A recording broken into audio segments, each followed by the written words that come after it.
had POTS. I was an avid soccer player. I went to the UK to play in an international soccer tournament. When I got back, though, sadly, I was having severe leg pain in both of my legs. Doctors decided to do surgery, and that surgery did not work. From there, I was being juggled from one doctor to the next, and each of them not knowing what was wrong with me. I was even told by some doctors it was all in my head, and then I just didn't want to go to school. After about a year of being juggled from doctors, I was starting to develop other symptoms. I was starting to feel weak, I was starting to feel nauseous, I was dizzy, and I was even starting to pass out. Eventually, my family and I had enough of this and packed our bags and went to the Mayo Clinic in Minnesota. And in just 3 days, they told me I had POTS syndrome along with severe nerve damage. So, what is POTS? POTS stands for Posterior Orthostatic Tachycardia Syndrome. POTS affects the flow of blood throughout the body, therefore causing the fainting and lightheadedness. Technically, someone could have POTS if their heart rate is 30 beats per minute or 120 beats per minute within 10 minutes of standing up. People who have POTS, veins do not constrict in their legs, and when that happens, blood does not flow to certain parts of our body, which causes tremors.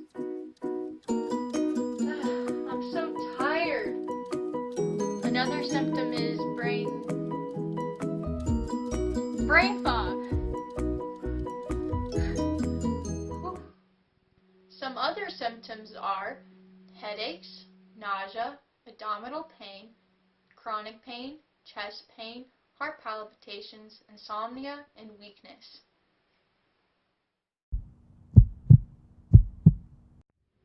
Some tips and tricks for dealing with POTS is right when you wake up, drink some Gatorade or Pedialyte. This is because it is full of sodium and electrolytes.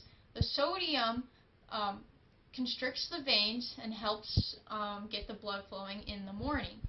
Then wait in bed for 10 minutes before getting up. Doctors also recommend drinking up to 3 liters of water a day, which is a lot, but it's needed to fill the veins up with fluid. On a personal note, I like taking salt pills because this just gives me that extra boost of sodium throughout the day. If you would prefer to eat salty snacks, that's great too. For anyone interested in these salt pills, I put a link in the description below. Compression socks are also recommended because they help push the blood up throughout the body. You could also decide if you would like to wear leggings instead.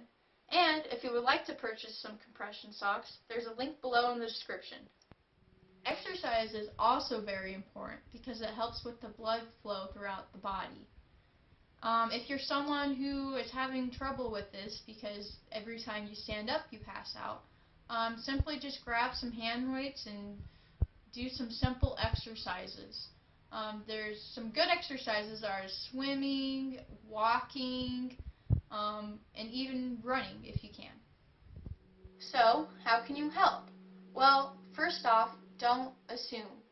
A lot of the times, people with POTS have a hard time walking long distance and have to park in the handicapped spot.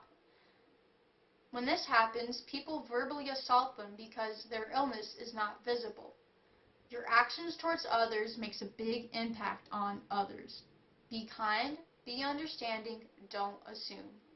That way, we can make living with a chronic illness happier, healthier, and have a hope for a better future.